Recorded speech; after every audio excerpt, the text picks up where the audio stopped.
Students हम लोग एक नया चैप्टर स्टार्ट कर रहे हैं। चैप्टर का नाम है hire purchase and instalment payment method.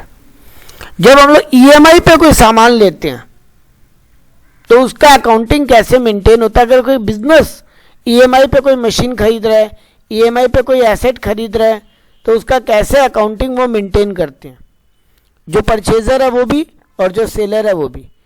Purchaser को यहाँ कहा जाता है हायर परचेजर। यहाँ वर्ड हायर परचेज क्यों है उसका भी एक बहुत बढ़िया स्टोरी है, वो भी आपको हम बोलेगा। परचेजर को बोला जाता है हायर परचेजर और सेलर को बोला जाता है हायर वेंडर। वेंडर मतलब सेलर। हायर परचेज वर्ड इसलिए क्योंकि आप एक तरीके से भाड़ा पे भी ले रहे हो और खरीद भी रहे हो। कैसे सर? भाड़ा पे ऐसे ले रहे हो कि अगर आप पूरा ईएमआई नहीं चुकाते हो, मान लो 10 ईएमआई चुकाने हैं, आप सारा ईएमआई नहीं चुकाते हो तो आपका एसेट को वापस ले जाएगा। और जितना दिन, मान लो हम 5 ईएमआई चुका दिया था और उसके बाद नहीं चुका पा रहे, तो जो मशीन हमको दिया है वो मशीन उठा के ले जाएगा। तो उतना जो पहला 5 इंस्टॉलमेंट जो हम पेमेंट कर दिए उसको वो भाड़ा मान लेगा सामान का। हम 5 में, मान लो 10 महीना में पेमेंट करना था, 5 महीना 5 इंस्टॉलमेंट हम चुकाए, 6ठा महीना में 6ठा इंस्टॉलमेंट नहीं चुका पा रहे हैं, वो अपना एसेट उठा के वापस ले गया। तो पहला 5 महीना जो इंस्टॉलमेंट चुकाए उसको हम रेंट की तरह मान लेंगे, वो भी रेंट की तरह मान लेगा, इसीलिए वर्ड है हायर। और पूरा 10 इंस्टॉलमेंट चुका दिए गुड्स का तो एक तरीके से हम उस गुड्स को खरीद लेंगे, इसीलिए वर्ड है परचेज। तो hire purchase and instalment payments इस चैप्टर का नाम है। हमको इसमें क्या क्या चीज सीखना है। पहला 3 हेड जो है वो कैलकुलेशन का हेड है। सब इंपॉर्टेंट टर्म्स जो है, तो इंपॉर्टेंट टर्म्स हम बोल दिया, हायर वेंडर, हायर परचेजर, ये 2 इंपॉर्टेंट टर्म था। इसके अलावा एक इंपॉर्टेंट टर्म है रीपोजेशन। रीपोजेशन मतलब अगर आप ईएमआई न चुका पाए, अगर आप इंस्टॉलमेंट टाइमली न दे पाए, तो वो अपना गुड्स को रीपोजेस कर लेगा, मतलब गुड्स को वापस उठा के ले जाएगा। इसमें 2 वर्ड होता है, कंप्लीट रिपोजेशन, पार्शियल रिपोजेशन। अगर मान लो हम 4 मशीन लाए थे और वो चारों उठा के ले जाता है, इसको बोलते हैं कंप्लीट रिपोजेशन। और वो 2 मशीन लेके जाता है, 2 मशीन छोड़ देता है, तो उसको बोलते हैं पार्शियल रिपोजेशन। मतलब आधा सामान उठा के ले जाएगा कि पूरा सामान उठा के ले जाएगा। तो ये कुछ इंपॉर्टेंट टर्म है। इसके अलावा 2 कैलकुलेशन का माथा पच्ची है इसमें। इंटरेस्ट कैलकुलेशन, क्योंकि एक बात बताओ, आप 1 लाख का मशीन है, आज अगर आप खरीदते हो और आज ही पूरा पैसा देते हो तो वो आपसे 1 लाख लेगा। लेकिन अगर आप उसको बोलते हो हम 3 साल का ईएमआई में चुकाएंगे इसको, तो क्या वो आपसे 1 ही लाख लेगा टोटल में? बोलो आप लोग, क्या वो आपसे टोटल में 1 ही लाख रुपया लेगा कि ज्यादा लेगा? नहीं सर, इंस्टॉलमेंट मतलब इंटरेस्ट लेगा ना, ज्यादा लेगा। ज्यादा लेगा मतलब महंग है ना, महंग ज्यादा लेगा। हाँ, तो उस ज्यादा को यहाँ पे क्या, वो कैसे कैलकुलेट होगा बेटा? वो इंटरेस्ट ही है जो वो ज्यादा चार्ज करेगा हमसे। ऐसे मान लो वो 1 लाख में मशीन देता हमको, ऐसे हो सकता है 1,20,000 में दे। पूरा 3 साल जो मिला के हम चुकाए हैं उसमें कुछ प्रिंसिपल होगा, कुछ इंटरेस्ट होगा, तो जो उसको हम एक्स्ट्रा चुका रहे हैं उसको इंटरेस्ट बोलेंगे। तो यहाँ पे प्राइस में भी 2 प्राइस का बात आता है। एक होता है कैश प्राइस। कैश प्राइस मतलब अभी चुकाए तो कितना देना पड़ेगा, और एक होता है हायर परचेज प्राइस, मतलब टोटल मिला के अगर हम हायर परचेज पे सामान लेते हैं तो टोटल मिला के कितना चुकाना पड़ेगा। तो वो इंटरेस्ट कैलकुलेशन का, देखो यहाँ पे इंटरेस्ट के साथ 3-4 एरो निकला हुआ है, तो वो कैलकुलेशन का लॉजिक सीखेंगे। इसके अलावा जो अकाउंट्स बनाना सीखेंगे, एक ही अकाउंट है इसमें मेनली, वो है एसेट अकाउंट। एक ही अकाउंट है मेनली, वो है एसेट अकाउंट। इसके बाद सम्स में एक्स्ट्रा बात आएगा रीपोजेशन का। तो 2 टाइप का रीपोजेशन है, कंप्लीट और पार्शियल। उसका प्रेजेंटेशन कैसे होगा? तो ये हो गया पहला पार्ट। सेकेंड पार्ट में आपको बोलेगा एक दूसरा मेथड भी होता है, एचपी ट्रेडिंग अकाउंट मेथड, और एक होता है एचपी स्टॉक डेटर मेथड। तो वो दोनों मेथड भी आप यहाँ पे सीखोगे, एचपी ट्रेडिंग अकाउंट मेथड और एचपी स्टॉक डेटर मेथड। तो ये दोनों चीज भी आप इस चैप्टर में सीखोगे। तो 3 वे में प्रेजेंटेशन होगा। कैलकुलेशन का 2 ही लॉजिक है, एक तो वो कैश प्राइस कैलकुलेट करके निकालना और एक इंटरेस्ट कैलकुलेट करके निकालना। ये 2 तो कैलकुलेशन का पार्ट है। और अकाउंट्स का प्रेजेंटेशन नॉर्मली एक तो एसेट अकाउंट बनाना, दूसरा तरीका है ट्रेडिंग अकाउंट मेथड बनाना, और तीसरा मेथड है स्टॉक डेटर मेथड बनाना। तो 3 प्रेजेंटेशन का या 3 अकाउंटेंसी का मेथड है और 2 कैलकुलेशन का मेथड है। जैसे डेप्रिसिएशन में होता था ना WDV और स्ट्रेट लाइन मेथड कैलकुलेशन का, और प्रेजेंटेशन में होता था नॉर्मल डेप्रिसिएशन मेथड या फिर प्रोविजन वाला मेथड, तो वैसे ही यहाँ पे भी normal accounting normal presentation method है और एक ट्रेडिंग अकाउंट मेथड और एक स्टॉक डेटर मेथड है। तो ये हम लोग इसमें कुछ चीजें सीखेंगे। पहला मेथड का बात, पहले थोड़ा प्रेजेंटेशन वाला का बात करते हैं। पहला मेथड का नॉर्मल मेथड का मतलब देखो यहां पे लिखे हैं सम इंपॉर्टेंट टर्म्स। तो कैश प्राइस का बात हम किया, प्राइस एट विच जो नॉर्मली गुड्स का नॉर्मल दाम है वही है कैश प्राइस, जो हमको अगर हम फुल पेमेंट अभी करते तो हमको कितना पेमेंट करना पड़ता। हायर परचेज प्राइस का बात हम लोग किए, it is an amount which is paid when goods are purchase on hire purchase system, it include cash price and interest, जो आप लोग बात किए अभी। हायर वेंडर का मतलब हम लोग समझे, जो आदमी बेच रहा है हायर परचेज सिस्टम में उसको बोलते हैं हायर वेंडर यानी सेलर, और हायर परचेजर मतलब जो बायर हो गया। और एक होता है down payment word. Down payment का मतलब क्या होता है, एक बात बताओ, 1 लाख का मशीन है, पूरा का पूरा EMI पे मिल जाएगा कि स्टार्टिंग में हमको थोड़ा पैसा पहले डिपॉजिट देना पड़ेगा, जेब से पहले थोड़ा पैसा देना पड़ेगा ना, बाकी का EMI होगा, बाकी का EMI होगा, है ना, बाकी का EMI होगा। हाँ सर, वही होता है। तो जो स्टार्टिंग में तुमको थोड़ा अपनी जेब से देना पड़ता है उसको बोलते हैं डाउन पेमेंट। तो ये था कुछ टर्म्स का बात। देखो हम लोग नोट्स में पहले लिख दिया हम लोग क्या क्या सीखने वाले इस चैप्टर में। कुछ इंपॉर्टेंट टर्म्स सीखेंगे जो हो गया बात अभी। दूसरा चीज है कैश प्राइस कैलकुलेट करना, कि इस गुड्स का कैश प्राइस कितना होता है वो कैलकुलेट करना। दूसरा चीज सीखेंगे इंटरेस्ट का कैलकुलेशन करना। तो ये दोनों चीज कैलकुलेशन में सीखेंगे और फिर अकाउंट्स का प्रेजेंटेशन सीखेंगे। और फिर हम लोग हम आपके साथ सम्स का PDF शेयर किए, 2 PDF शेयर किया है। एक कुछ बुक्स का सम्स है पहला PDF, और एक में ईयर पेपर सम्स है, मतलब ऑनर्स और जनरल का ईयर पेपर सम्स। तो 2 सम्स का PDF शेयर है, सॉल्व सम्स है सारे के सारे, पूरा का पूरा PDF सॉल्व है। तो आपको वो चिंता नहीं होगा, आप घर में सॉल्व भी गो थ्रू कर पाओगे। तो पहले बात करते हैं ये कैश प्राइस कैलकुलेट कैसे होता है। नॉर्मल बुद्धि क्या है, कैश प्राइस कैसे कैलकुलेट होगा, इंस्टॉलमेंट माइनस इंटरेस्ट कर दो तो कैश प्राइस आ जाएगा ना। हम मान लो आपको 10-10 हजार का 3 इंस्टॉलमेंट में पेमेंट कर रहे हैं, तो 10-10 हजार का अगर हम 3 इंस्टॉलमेंट दे रहे हैं मतलब हम आपको 30,000 रुपये चुका रहे हैं, 30,000। मान लो अगर हम आपको बोलो 30,000 में 5,000 इंटरेस्ट है, तो बात बाकी क्या होगा, कैश प्राइस 25,000 का गुड्स है। मतलब हम आपको 3 इंस्टॉलमेंट में 10-10 हजार पेमेंट कर रहे हैं। हर इंस्टॉलमेंट में प्रिंसिपल भी घुसा हुआ है, इंटरेस्ट भी घुसा हुआ है। हर इंस्टॉलमेंट में प्रिंसिपल भी दिया हुआ है, इंटरेस्ट भी दिया हुआ है। तो हम लोग कैसे कैलकुलेट करेंगे उसका एक एक एग्जांपल बना के हम नोट्स में शेयर किया। देखो यहाँ पे स्क्रीन पे सम्स प्रैक्टिस करेंगे, एग्जांपल प्रैक्टिस करेंगे, बेटर समझ में आएगा। देखो पहला केस क्या दिया है, when annuity table is not given. Question में कोई एन्युटी फैक्टर अगर नहीं देता आपको, 2 तरीके से आपको कैश प्राइस कैलकुलेट करना पड़ सकता है। एक एन्युटी फैक्टर दिया हुआ है, एक एन्युटी फैक्टर नहीं दिया हुआ है। तो जब एन्युटी फैक्टर नहीं दिया हुआ है तो कैसे कैलकुलेट करेंगे, कैसे एक इंस्टॉलमेंट में से प्रिंसिपल फैक्टर अलग करेंगे और इंटरेस्ट फैक्टर अलग करेंगे।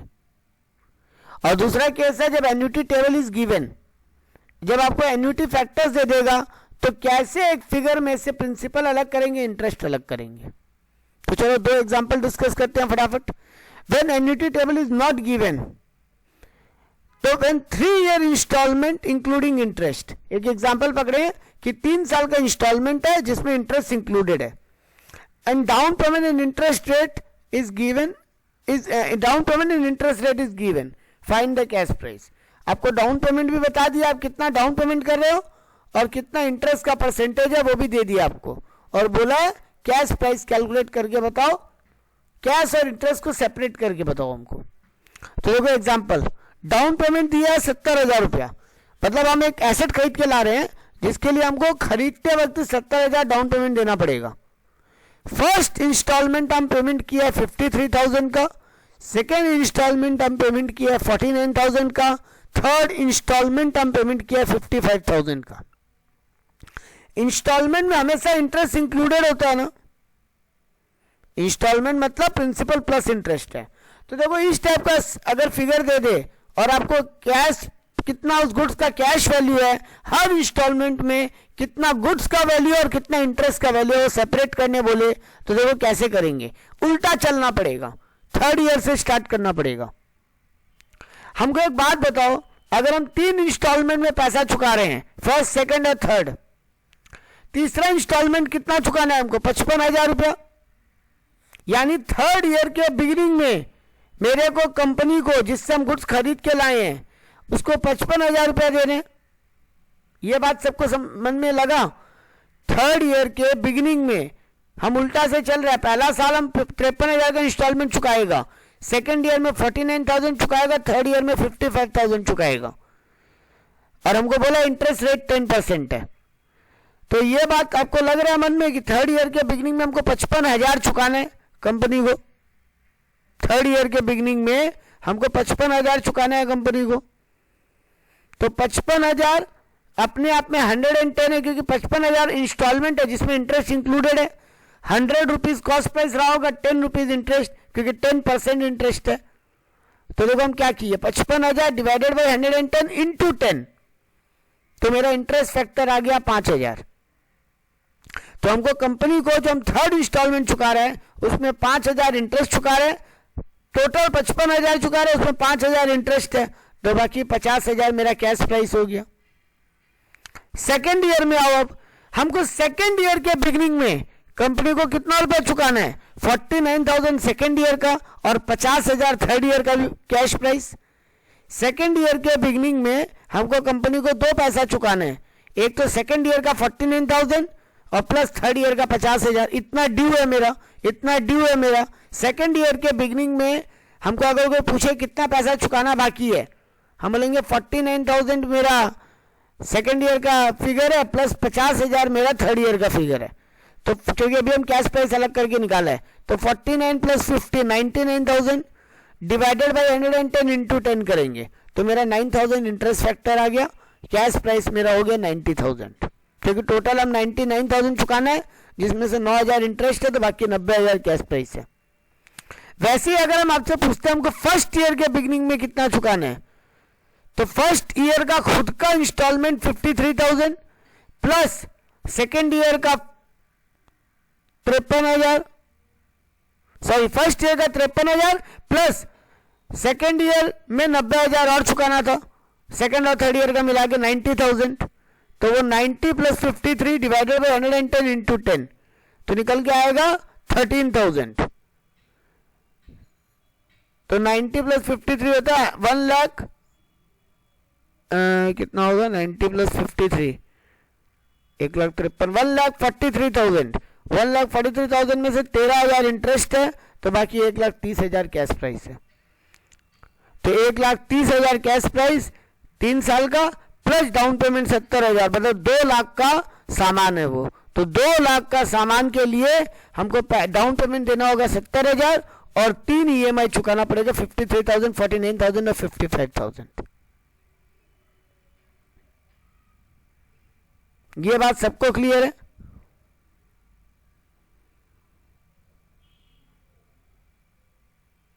कोई को डाउट है तो बोलो। बिगनिंग पूछता है मयंक, सीन के लिए हमको कितना रुपया चुकाना है, तुम बोलते ना सर आपको 55,000 रुपया चुकाना है, अभी भी 55,000 चुकाना बाकी है, 55,000 चुकाना, थर्ड इंस्टॉलमेंट मेरा 55,000 है। हम उल्टा चल रहे हैं मयंक, ये बात ध्यान रख लो, हम उल्टा चल रहे हैं। तो तुम हमको थर्ड ईयर के बिगिनिंग में बोला सर अभी भी 55,000 चुकाना बाकी है विथ इंटरेस्ट, 55,000 और चुका देंगे तो आपका EMI का झमेला खत्म हो जाएगा। थर्ड ईयर के बिगिनिंग में ये बात तुम हमको बोला, तो ठीक है, तो हम 55,000 डिवाइडेड बाई 110 इंटू 10 किया, क्योंकि 55,000 अपने आप में कितना है, विथ इंटरेस्ट फिगर है ना 55,000, तो 100 प्लस 10 110 है अपने आप में वो, तो 10 मेरा इंटरेस्ट का, तो इंटू 10 किया तो इंटरेस्ट निकल गया मेरा 5,000। तो अगर बेटा 55,000 चुका रहे जिसमें 5,000 ब्याज है, तो बाकी 50,000 गुड्स का दाम है। वैसे मयंक जब हम सेकेंड ईयर के बिगिनिंग में खड़ा है तो हम तुमसे पूछा मयंक टोटल कितना चुका दें कि मेरा झमेला नक्की हो जाए? 49 प्लस 50। 49 प्लस 50 नहीं, हाँ 49, सर ठीक है सही बोले, 49 प्लस 50, क्योंकि 49,000 तुम बोलेगा सर आपको सेकंड ईयर का विद ब्याज चुकाना है, प्लस आपको थर्ड ईयर का गुड्स का 50,000 कैश प्राइस चुकाना है। तो हम 49 प्लस 50 डिवाइड बाई 110 इंटू 10 किया, तो मेरा इंटरेस्ट आ गया 9,000, 99,000 डिवाइड 110 इंटू 10, तो 9,000 मेरा इंटरेस्ट आ गया, 90,000 मेरा कैश प्राइस आ गया। फिर मयंक हम तुमसे पूछा फर्स्ट ईयर के बिगिनिंग में कितना चुकाना है मेरे को, तुम बोला सर फर्स्ट ईयर का खुद का इंस्टॉलमेंट 53,000 प्लस सेकंड और थर्ड ईयर मिला के 90,000 गुड्स का दाम। क्योंकि मयंक बेटा अगर हम सेकंड ईयर फर्स्ट ईयर के एंड में पूरा पैसा चुका दें तो हम 53,000 पहला साल के ब्याज देंगे और गुड्स का दाम 90,000 दे दे तो मेरा झमेला खत्म हो जाए ना। क्योंकि अगर हम फर्स्ट ईयर में तुमसे पूछ रहे हैं कि फर्स्ट ईयर के एंड में कितना चुकाने से मेरा काम हो जाएगा, तो तुम सेकंड और थर्ड ईयर का इंटरेस्ट तो जोड़ेगा नहीं उसमें, नहीं। तो तुम बोला हमको 90 प्लस 53 चुकाने से सर आपका काम हो जाएगा, मतलब 1,43,000 1,43,000 चुकाने से आपका काम हो जाएगा सर। तो हम बोले ठीक है 1,43,000 डिवाइडेड बाई 110 इंटू 10 कर लो, तो 13,000 इंटरेस्ट है। तो अगर 1,43,000 में 13,000 इंटरेस्ट है तो बाकी 1,30,000 गुड्स का दाम है। तो यानी अगर हम फर्स्ट ईयर के बिगिनिंग में पूरा प्राइस चुका दें तो 1,30,000 हमको गुड्स का चुकाना पड़ेगा, प्लस 70,000 हम डाउन पेमेंट दे रहे हैं, मतलब 2 लाख रुपया गुड्स का कैश प्राइस है, जिसके 2 लाख रुपया गुड्स का कैश प्राइस है मयंक, जिसके पीछे हम 5,000 9,000 और 13,000 का ब्याज चुका रहे हैं। 13 प्लस 5 18, 18 और 9 27,000, तो 2,27,000 हम चुका रहे हैं। देख ले टोटल करके भी 70 प्लस 53 प्लस 49 प्लस 55 करेगा ना, 2,27,000 आएगा। तो वही हो रहा है 2 लाख के लिए, 2 लाख का सामान के लिए तुम 2,27,000 चुका रहे। तो डायरेक्टली सर मेरा हुआ 27,000 ये इंटरेस्ट है। हाँ तो हम तुमको, क्योंकि अब यही तो तुम अकाउंट में प्रेजेंट करेगा मयंक। अगर तुम एसेट अकाउंट बनाएगा और पार्ट वेंडर अकाउंट बनाएगा तो तुम उसमें यही तो लिखेगा कि गुड्स का इतना इंटरेस्ट का इतना चुका दिए, इतना बाकी बैलेंस शीट, फिर अगला साल इतना इंटरेस्ट इतना चुका दिए, इतना बैलेंस शीट। प्रेजेंटेशन का बात करेंगे मयंक, प्रेजेंटेशन आएगा अभी, पहले कुछ कैलकुलेशंस पे जोड़ देना बहुत जरूरी है। चलो ठीक है आगे बढ़ते हैं। एवरीवन एल्स क्लियर है सबको कि किसी को कुछ और कुछ पूछना है? गाइस हम बार बार बोलेंगे, मेरा गूगल मीट का स्क्रीन ऑन नहीं रहता है, मेरा स्क्रीन ऑन रहता है मेरे नोट्स का, क्योंकि हम रिकॉर्डिंग करके आप लोगों के लिए वीडियो भी डालते हैं। तो अगर आपका कोई भी डाउट हो प्लीज़ अपना माइक ऑन करके बोलिएगा, या हमको बोलिएगा सर माइक पे कि सर एक बार रुकिए, तो हम पॉज कर देगा रिकॉर्डिंग को, फिर स्क्रीन जैसे भी हम पॉज करके रखा है रिकॉर्डिंग को, फिर हम स्क्रीन पे आ जाएगा और हम आगे काम करेगा।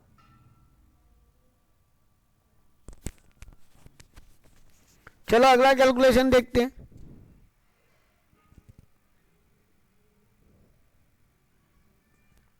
अगर एन्युटी टेबल दे दे तो क्या होगा बच्चा, जिंदगी बहुत आसान हो जाएगा।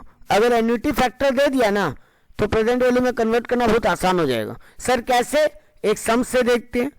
When annuity is given then calculate cash price. देखो बोल रहा हायर परचेज प्राइस 60,000 है, मतलब अगर गुड्स को ईएमआई पे खरीदते हो तो विथ इंटरेस्ट आपको 60,000 पूरा गुड्स का दाम चुकाना पड़ेगा, जिसका डाउन पेमेंट 15,000 है, and remaining balance in 3 successive years. 60,000 higher purchase price है, कंपनी हमको बोल रहा है ईएमआई पे लेना है तो 60,000 गुड्स का पड़ेगा, जिसमें से 15,000 हमको अभी दे दो डाउन पेमेंट और बाकी 3 इंस्टॉलमेंट में चुकाओ, मतलब 45,000 को 15 का 3 इंस्टॉलमेंट में चुका दो।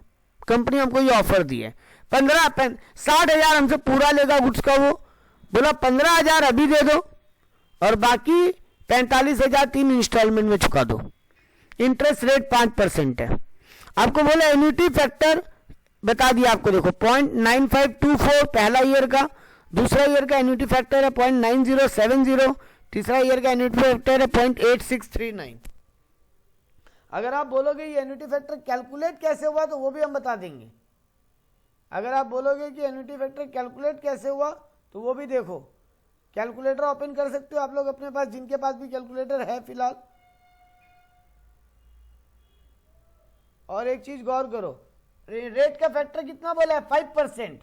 5% को अगर डिवाइडेड बाई 100 करो तो 0.05, तो 1 डिवाइडेड बाई 1.05 फॉर्मूला होता है 1 divided by 1 plus R. Annuity factor निकालने का फॉर्मूला होता है 1 डिवाइडेड बाई 1 प्लस आर। आपको एग्जाम में दे देगा, वैसे चिंता मत करो। To the power N, 1 divided by 1 plus R to the power N, N मतलब number of years, 1 divided by 1 plus R to the power N formula होता है। तो फर्स्ट ईयर का अगर निकालना है annuity factor, 1 divided by 1.05 to the power 1, तो 1 divided by 1.05 करो, आपका आएगा 952। फिर डिवाइडेड बाई 1.05 करो, आपका आंसर आएगा 0.907। सेकेंड ईयर का अगर आपको एन्युटी फैक्टर निकालना है, मतलब फर्स्ट ईयर का निकालना है तो 1 को 1.05 से एक बार डिवाइड करो। सेकेंड ईयर का निकालना है तो जो आंसर आया उसको डिवाइडेड बाय 1.05 सेकेंड टाइम करो तो सेकेंड ईयर का आ जाएगा।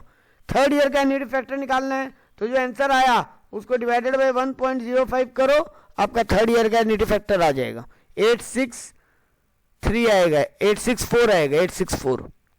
तो पहला ईयर का एन्युटी फैक्टर कैसे निकला, देखो यहाँ पे निकाल के दिया है 0.9524, 0.9070, 0.8639। अगर नहीं भी निकाल के देते ना बेटा तो बहुत आसान है निकालना। हमको इंटरेस्ट फैक्टर दिया 5%, 5% का मतलब होता है 0.05, फैक्टर में अगर कर ले उसको कन्वर्ट, मतलब 5 डिवाइडेड बाई 100, परसेंटेज हटाना है मेरे को, फैक्टर में निकालना है तो 5 डिवाइडेड बाई 100, 0.05। फॉर्मूला होता है 1 डिवाइडेड बाई 1 प्लस आर, तो 1 डिवाइडेड बाई 1 प्लस 0.05 यानी 1 डिवाइडेड बाई 1.05। 1 को एक बार 1.05 से डिवाइड करोगे आएगा 952, मतलब पहला ईयर का फैक्टर। जो आंसर आया उसको दोबारा 1.05 से डिवाइड करो, सेकेंड ईयर का फैक्टर आ जाएगा 0.907। जो फिर आंसर आया सेकेंड ईयर का उसको डिवाइडेड बाय 1.05 करो, आपका थर्ड ईयर का फैक्टर आ जाएगा 0.864। ये आपको एग्जाम में वैसे फैक्टर दे देगा, नहीं देता तो निकालना बहुत आसान होता। ये आपको वैसे भी सेमिस्टर 5 में बहुत काम आएगा। एन्युटी फैक्टर आपके काम आने वाला है सेमिस्टर 5 में, जब एफएम आएगा, सेम 6 में सॉरी। तो देखो अभी क्या हुआ, हम तीनों ईयर का एन्युटी फैक्टर निकाल लिया। किसी को डाउट है कुछ एन्युटी फैक्टर पे कि क्लियर है? किसी को डाउट है एन्युटी फैक्टर पे कि क्लियर है? डाउट हो तो बोल सकते हो, वरना हम आगे बढ़ जाएगा। देखो नीचे सॉल्व करके दिखाया भी है, देखो formula for annuity factor 1 divided by 1 plus R, तो 1 डिवाइडेड बाय 1.05 आया 0.9524। सेकेंड ईयर को सॉल्व करना है तो जो आंसर है उसको डिवाइडेड बाय दोबारा 1.05। तो देखो 15,000 इंटू 0.952 किया 14,280। सेकेंड ईयर में फिर चुका रहे हैं 15,000 इंटू सेकेंड ईयर का एन्युटी फैक्टर 0.907 तो 13,605। थर्ड ईयर का 15,000 इंटू 0.864 तो 12,960, यानी 40,845 गुड्स का दाम है। हम 3 इंस्टॉलमेंट में 45,000 रुपया चुका रहे हैं, 3 इंस्टॉलमेंट में 45,000 रुपया चुका रहे हैं गुड्स का दाम, लेकिन 40,845 है, प्लस जो हम उसको डाउन पेमेंट दे रहे हैं 15,000 का, तो 40,845 plus 15,000 55,845 is my cash price of the goods. Is this clear to everyone? कोई डाउट, कोई क्वेरी तो बिंदास बोलो। अगर एन्युटी फैक्टर नहीं देता या एन्युटी फैक्टर करने नहीं बोलता तो आप कैसे ईएमआई के थ्रू निकालते गुड्स का वैल्यू? अगर आपको एन्युटी फैक्टर दे दे तो कैसे हम गुड्स का कैश प्राइस और इंटरेस्ट को अलग करेंगे? ईएमआई में से कैश प्राइस और इंटरेस्ट को अलग करने का ही तरीका होता है। Any query on this? नहीं तो फिर हम आगे बढ़ते हैं। सर अलग कैसे करते हैं, मतलब वो वाला पार्ट हम थोड़ा मिस कर गया, वो बताइए ना। अलग तो कर दिए बेटा, 15,000 इंटू 0.9 फैक्टर निकालना आ गया, महंग फैक्टर निकालना आ गया। हाँ सर। तो पहला ईयर का फैक्टर आ रहा है 0.952, 0.952, तो 15,000 इंटू 0.952 करेंगे महंग, तो 14,280 मेरा आ रहा है। हेलो, हाँ सर। 14,280 आ रहे हैं। हाँ सर। अब हमको बताओ पहला ईएमआई कितना चुका रहे हो? 15,000 का ना। 15,000 में से 14,280 गुड्स का दाम है, तो बाकी इंटरेस्ट है बेटा। ठीक है सर। सेकेंड ईयर में भी 15,000 इंटू 0.907 की 13,605, तो 13,605 गुड्स का कैश प्राइस है, तो 15,000 माइनस 13,605 बाकी इंटरेस्ट है। तो तीनों ईयर का कैश अलग, इंटरेस्ट अलग, तो तीनों ईयर का कैश प्राइस को जोड़ लो प्लस 15,000 डाउन पेमेंट को जोड़ लो, तुम्हारा गुड्स का कैश प्राइस आ जाएगा। ठीक है, चलो अब आते हैं।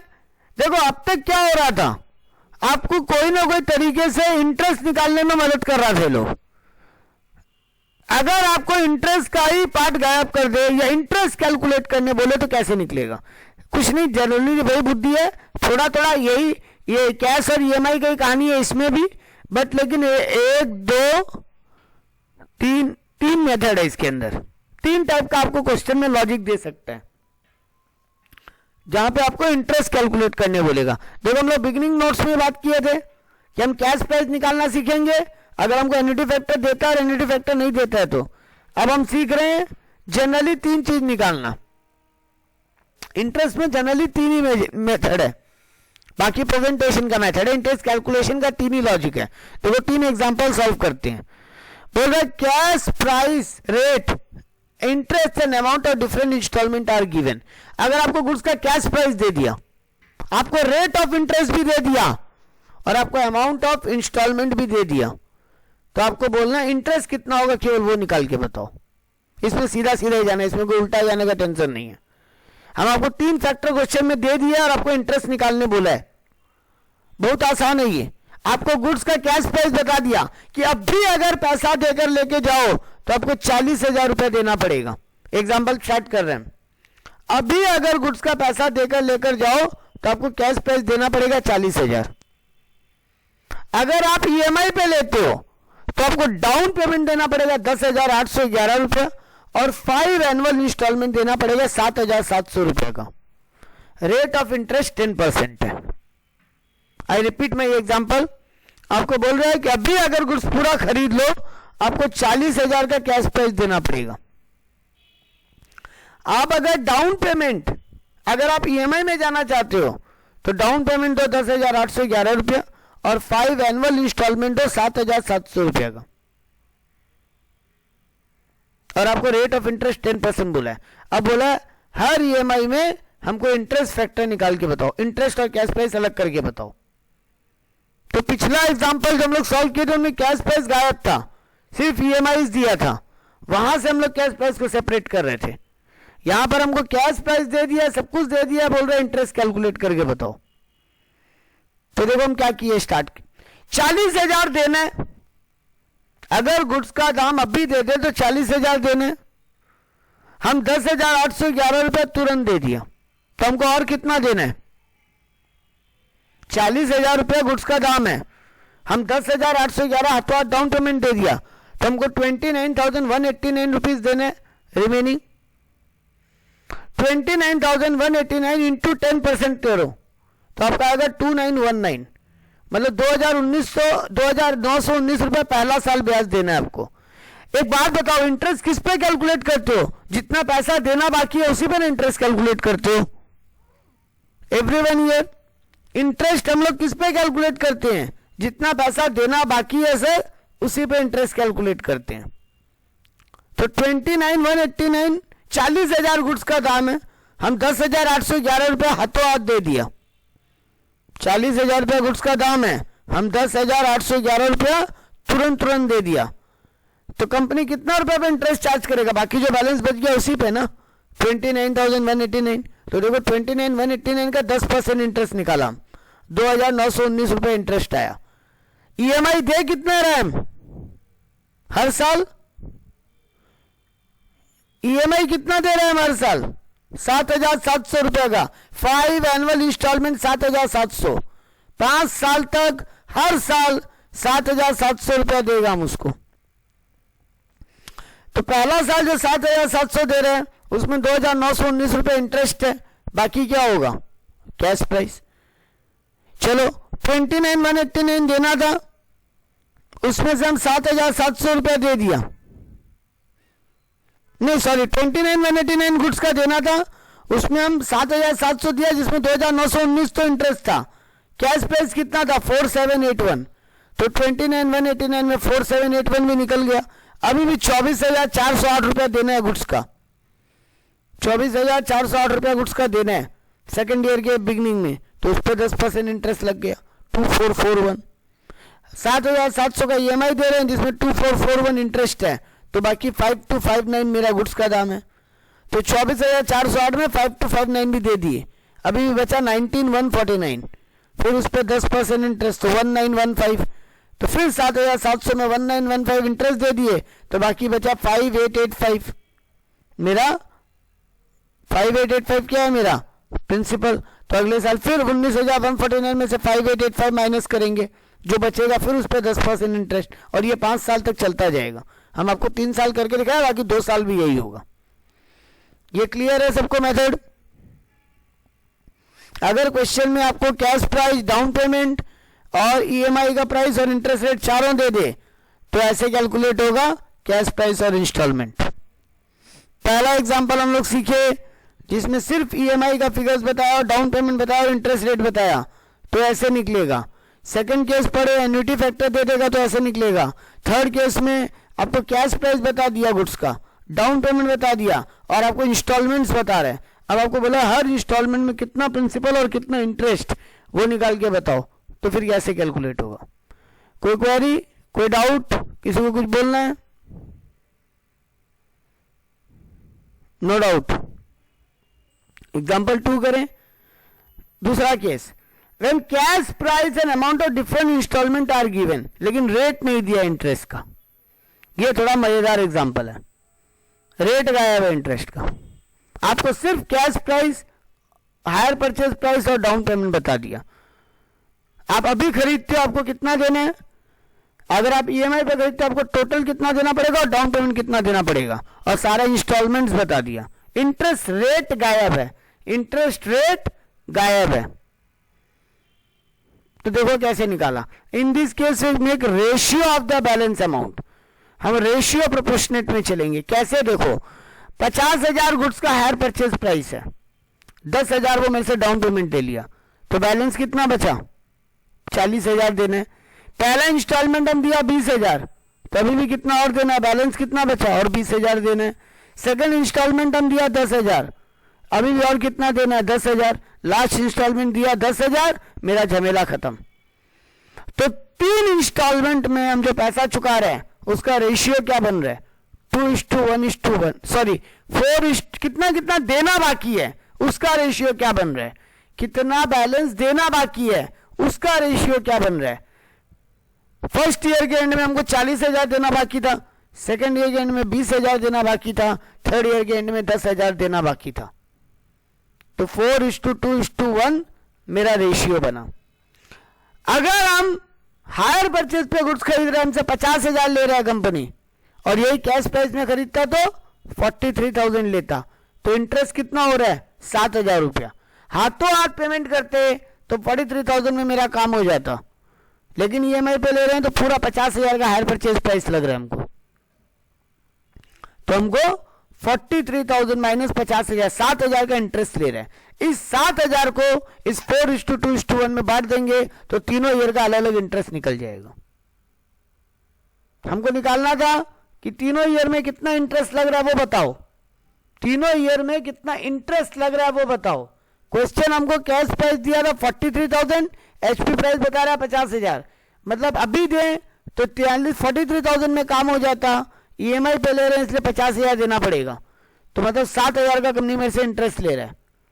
तो अब हम क्या किए, हम जो EMI भर रहे हैं, हर EMI के बाद, हर पेमेंट के बाद कितना रेशियो बच रहा है चुकाने का, हम उसका रेशियो निकाल लिया। कितना अमाउंट बच रहा है चुकाने का उसका हम रेशियो निकाल लिया। तो हमको 50,000 देना था, 10,000 डाउन पेमेंट दे दिया, मतलब फर्स्ट ईयर के एंड में हमको 40,000 देना है। तो फर्स्ट ईयर मेरा 40,000 पे इंटरेस्ट लगना चाहिए था। फिर 20,000 का एक EMI चुका दिए फर्स्ट इंस्टॉलमेंट, अभी भी 20,000 देना है तो 20,000 पे इंटरेस्ट लगना चाहिए था। फिर एक 10,000 का EMI चुका दिए, तो 20 में से 10 गया, अभी भी 10,000 देना है, मतलब कंपनी में पे 10,000 पे इंटरेस्ट लेगा। फिर 10,000 चुका दिए, काम खत्म। तो मतलब पहला साल के पहली बार पेमेंट देने के बाद, मतलब डाउन पेमेंट देने के बाद 40,000 बचा, पहला इंस्टॉलमेंट देने के बाद 20,000 देना बचा, और दूसरा इंस्टॉलमेंट देने के बाद 10,000 रुपया देना बचा। तो 4:2:1 के रेशियो में उस 7,000 के इंटरेस्ट को बांट दिए। तो देखो 4,000, 2,000, 1,000, मतलब पहला साल मेरा इंटरेस्ट लगा 4,000, तो 10,000 20,000 का डाउन पेमेंट दिए थे, 16,000 cash price, 4,000 interest. Second year में 10,000 का डाउन इंस्टॉलमेंट दिए जिसमें 2,000 इंटरेस्ट हो रहा है, तो 8,000 मेरा गुड्स का दाम, 2,000 इंटरेस्ट। थर्ड ईयर में फिर 10,000 चुकाए जिसमें 1,000 रुपये इंटरेस्ट हो रहा है, मतलब 9,000 रुपये हम गुड्स का दिए और 1,000 हम इंटरेस्ट दिए। कोई क्वेरी? मेथड्स क्लियर हो रहे हैं? नहीं क्लियर हो रहा है तो बिंदास बोलो। थर्ड और आखिरी केस पे आ रहे हैं। If same example as example 1 but interest rate not given. Example 1 जैसे इंटरेस्ट, लेकिन इंटरेस्ट रेट नॉट गिवन। ये वाला मेथड छोड़ दो, ये आपके एग्जाम में नहीं आने वाला। ये वाला मेथड छोड़ दो, ये नोट्स में रख के रखा था केवल कुछ समझाने के लिए, इसको छोड़ दो। ये एक्स लेके सॉल्व करने वाला झमेला छोड़ दो आप। तो आपको ये 3 मेथड, 2 इधर और 2 इधर, ये 4 मेथड आपको सीखने हैं। ये 4 में से कोई भी आपको एग्जाम में देगा। पहला मेथड यहाँ पे आपको इंस्टॉलमेंट दे दिया, इंटरेस्ट का रेट दे दिया और डाउन पेमेंट दे दिया ना। आपको हायर परचेज प्राइस बताया ना, कैश प्राइस, आपको डिफरेंस करके निकालना पड़ा डिवाइडेड बाय बैक कैलकुलेशन से। ये एकमात्र मेथड है जहाँ बैक कैलकुलेशन है। दूसरा कहानी हम लोग सीखे जहाँ पे आपको इंटरेस्ट रेट दे दिया, एन्युटी फैक्टर दे दिया, तो वहाँ एन्युटी फैक्टर से ईएमआई को मल्टीप्लाई करके निकाले। थर्ड केस जहाँ पे आपको सब कुछ दे दिया, cash price, down payment, instalment, rate of interest, तो वहाँ जितना ड्यू बचा उस पर इंटरेस्ट निकाले। और आखिरी केस जहाँ पे आपको higher purchase price, down payment और तीनों इंस्टॉलमेंट तो बता दिया लेकिन रेट ऑफ इंटरेस्ट गायब है, तो वहाँ प्रोपोर्शनेट मेथड पे हम इंटरेस्ट कैलकुलेट किया। कोई क्वेरी किसी का? रिपोजिशन का यहाँ मतलब समझाए हैं, वो आप लोग जान ही चुके हो। रिपोजिशन का मतलब होता है no asset goods asset means asset और goods taken over by the hire purchase because of non payment of instalment. आप इंस्टॉलमेंट नहीं चुका पाए इसलिए सामने वाला अपना सामान उठा के ले गया। 2 टाइप का रिपोजिशन होता है, कंप्लीट और पार्शियल। देखो यहाँ पे एग्जांपल देके हम समझाए हैं। X limited sold a truck to Y, sorry, X limited sold a truck, एक ट्रक बेचा एक्स लिमिटेड वाई को और hire purchase price with condition payment required 4 annual instalment of 20,000 each at the end of each year. एक truck बेचा X Y को hire purchase के base पे 4 annual instalment में पेमेंट करने का बात किया, 20-20 हजार करके 80,000 पेमेंट होगा। डेट ऑफ एग्रीमेंट है 1 जनवरी 2015, रेट ऑफ इंटरेस्ट है 5%, which include payment of 20,000। Mrs Y default the payment of third year and repossess truck. Mister Y third year में जाके इंटरेस्ट नहीं चुका पाया तो सामने वाला कंपनी ट्रक को उठा के ले गया, वो ट्रक को रिपोजेस कर लिया। ये हो गया कंप्लीट रिपोजेशन। सर बट इस केस में तो सर जो खरीदा उसका नुकसान हो गया, वो तो 3। हाँ सोचो, एकदम सही है मयंक। चौथा एक ही इंस्टॉलमेंट बाकी था खाली बेचारेगा, और अब पूरा का पूरा माल ही उठा के ले जाए। अब आप नहीं चुका पाए तो वो क्या करेगा एक ट्रक के केस में? अब क्या टायर निकाल के ले जाए, बोले हैंडल तुम रख लो, या स्टेयरिंग निकाल के ले जाए, बोलेगा गियर और क्लच तुम रख लो। एक ट्रक में वो क्या करेगा अब ले जाके? बोलेगा हम ट्रक का इंजन निकाल के ले जाते, ट्रक का बॉडी तुम रख लो। तो यहाँ पे कुछ कर, मैं देखो नुकसान तुम सही है, इसमें भयानक नुकसान हुआ परचेजर को, क्योंकि वो 60,000 रुपए तक तो चुका दिया, प्लस डाउन पेमेंट भी चुकाया ही होगा। सर उसके तो हाथ में कुछ नहीं आया एंड में, तब तो हाँ, और ये हर साल जो 20-20 हजार चुकाया महंग वो, अब इसको वो अपने बुक्स में क्या बोल के लिखिएगा? रेंट बोल के, कि हम ट्रक यूज कर रहे थे, 20-20 हजार भाड़ा चुका रहे थे हर साल, और वो सामने वाला पार्टी उसको अपने भाड़े का इनकम समझ के रखेगा, और वो सेकंड हैंड ट्रक को भी बेच के भी कमा लेगा। मतलब इसमें फायदा में सेलर रहा, अच्छा खासा ट्रक का भाड़ा भी मिल गया और उसके बाद में उस सेकंड हैंड ट्रक को बेच के भयानक कमा भी लेगा। हाँ, अब पार्शियल रिपोजिशन में देखो, X limited purchase 8 truck, sorry X limited purchase 2 motor van, sorry ठीक है, हैंड राइटिंग में थोड़ा प्रॉब्लम है। X limited purchase 2 motor van of 80,000 from Y on 1 January 2015 on hire purchase, 20,000 immediate payment for each truck, remaining paid on 3 annual instalment. तो 80 हजार का 2 truck खरीदा, 20,000 रुपये ईच ट्रक पे हाथों हाथ पेमेंट कर दिया, बाकी 3 इक्वल इंस्टॉलमेंट में चुकाने का बात हुआ 10% ब्याज के साथ। at the end of the each year. X write off 20% depreciation on motor van on WDV. अच्छा, एक बात इंपॉर्टेंट ध्यान रख लेना, हम भले ही ट्रक का मालिक नहीं बन रहा है हायर परचेज में जब हम खरीद रहे हैं तो, लेकिन डिप्रिसिएशन हम अपनी बुक्स में लिखिएगा, क्योंकि जो यूज करता है डिप्रिसिएशन उसको अलाउड है, जो यूज करता है, हालांकि मालिक अभी भी तुम ही है, हिसाब से जो मालिक है डिप्रिसिएशन उसी को क्लेम करना चाहिए, लेकिन हायर परचेज के केस में ये एक्सेप्शन है कि जो यूजर है उसको डिप्रिसिएशन क्लेम करने मिल रहा है, तो तुम डिप्रिसिएशन भी चार्ज करा था 20% करके. Mister X fail to pay the final instalment. Mister X final instalment नहीं दे पाया. Mister Y repossess one motor van adjusting the value against the amount due. Mister Y क्या किया, एक गाड़ी उठा के ले गया और बोला जो तुम अब तक दिए थे हम उसको दूसरा गाड़ी में एडजस्ट कर दे रहे हैं, मतलब एक गाड़ी का ड्यू दूसरे गाड़ी में एडजस्ट हो गया. ऐसे भी होता है, इसको बोलते हैं पार्शियल रिपोजिशन. तुम एक गाड़ी उठा के ले गया, एक गाड़ी मेरे लिए छोड़ दिया. हम लोग आज यहीं पे रख रहे हैं. नेक्स्ट क्लास में हम लोग ये पार्शियल रिपोजिशन का कैलकुलेशन कैसे होगा उस पर बात करेंगे, और फिर सम स्टार्ट करेंगे प्रेजेंटेशन के हिसाब से कि सम्स कैसे पुटअप करना है. आज मेथड सीख लिए, नेक्स्ट क्लास में इसका प्रेजेंटेशन सीखेंगे.